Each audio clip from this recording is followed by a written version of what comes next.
fishing this lake. I used to wade fish a lot around Harney Pond area, North Shore, and the lake sure has changed since then.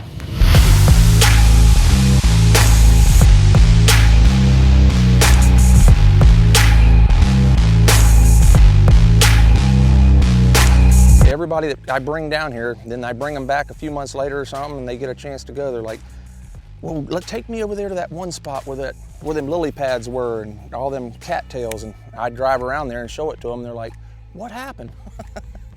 Well, the lake happened, I guess. When I was little, naturally, everybody always talks about when I was little, you know, when I was young.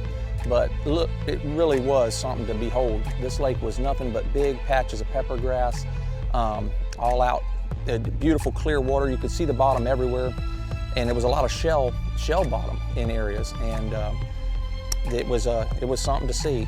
I mean, over the years, there's been a lot of operations to spray the grass, to control the lake and control. And you know, anytime you control something, when man puts his hand on something, you run the risk of having some ups and downs, but it's different.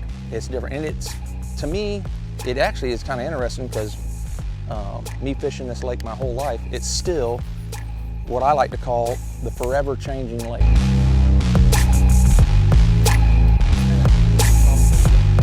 Things change, and you have to change your fishing ability with that. So the fish are still here. There's still tons of fish in this lake, but you just have to be able to adapt to it.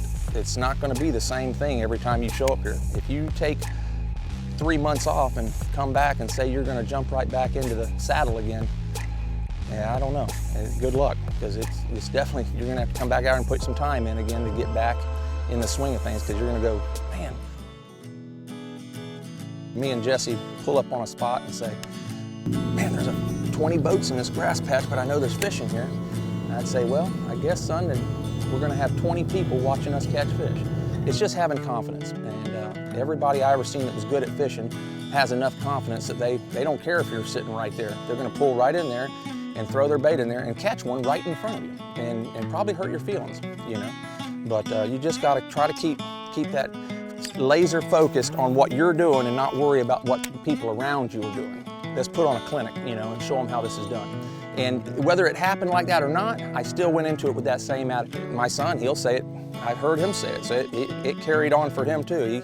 He's got enough confidence in his skill of fishing that he feels like he can get right into amongst people and literally show them how this is done, you know.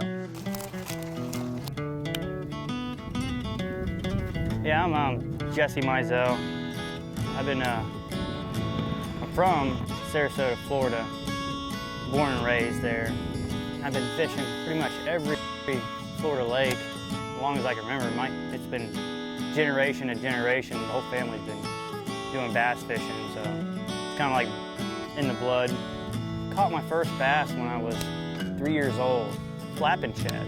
I still remember that, even at 3 years old. Caught a 3-pound bass, and ever since then, you know, I've been drugged around every lake in the state with my dad.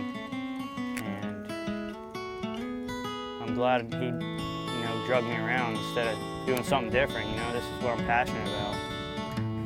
I would like for my son to do it. If he, you know, he has his own choices. You know, if he don't want to do it, that's fine. You know, I don't want to push it on him, but it would be awesome if he did. 'Cause I would love to, you know, take him around like my dad did me. I enjoyed it. He hit me with the, you're losing it, Pop. You're losing it. You ain't got it no more. And that just gets me enough drive to keep going, I guess. He knows that just would egg me on to stay a little later and try to make something happen. Because sometimes anymore, I'm like, I think I'm gonna wrap it up, you know. You just lost it. You ain't got what it takes anymore.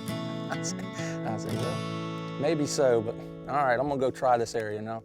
Send him a couple pictures of some 5-pounders or something. He said, I knew you'd do it.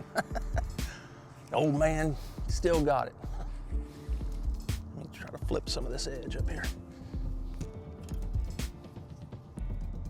One time, me and Jesse was down by Harney Pond Canal, and a few years ago, and we got into some schooling bass. I was coming in, we caught fish that day, but nothing spectacular. And it was about March, towards the end of the spawn. and the fish were feeding good, you know, wanting to build back up some fat, and they were about done spawning. And we seen some bluegills, hand-sized bluegills. I seen them sailing out of the water. We were driving by, and I said, oh man, I said, the only thing that'll make a bluegill jump like that is a bass chasing him or another fish, you know, or something. So I just wheeled around, shut the boat down, jumped up to the front where I thought that bluegill had jumped on the edge of this hydrilla bed, and the wind was blowing, and it was kind of blowing, there was a point of hydrilla. It kind of come to think of it, you know, after you see something like that, it was a good setup for it.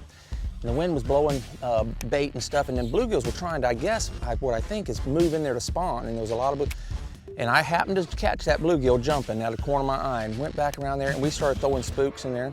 And my first cast, I caught an 8-pounder, and we sat there and we must have caught, no exaggeration, at least 30 or 40 bass, nothing under 4 pounds, 4 to 8 pounders. It was the craziest thing, giant fish. And thinking back at it, I should have took a couple days off work. As Roland Martin used to say, Okeechobee's alive and well. And I tell you what, coming out here is my therapy. You know, I mean, I was looking forward to coming out here all day. And that right there is what I wanted to do. But no, it's my therapy, man. I tell you what, just coming out here and getting away from everybody and everything for a few hours or whatever you can do. I guarantee you the guys that do this, they know exactly what I'm talking about, and everybody would agree with me that this is an awesome stress reliever to come out here, that's for sure. But being out here definitely puts things back in perspective, you know. Life is good and God is great. So, oh, let's see if we can do that again.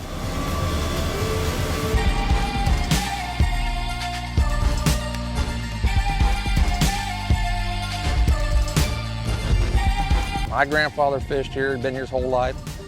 My dad fished and been here his whole life. And then so far I have, and now my son Jesse. So been a few generations of us out here. Dad said, "Daggone son, I should have never showed you this bass fishing stuff." And I said, "Why is that, Dad?" He said, "You're gonna stay broke. You're gonna stay broke with this bass fishing thing. I just know it." He seen this big boat, you know, and he thought, man, I'd done broke the bank, you know.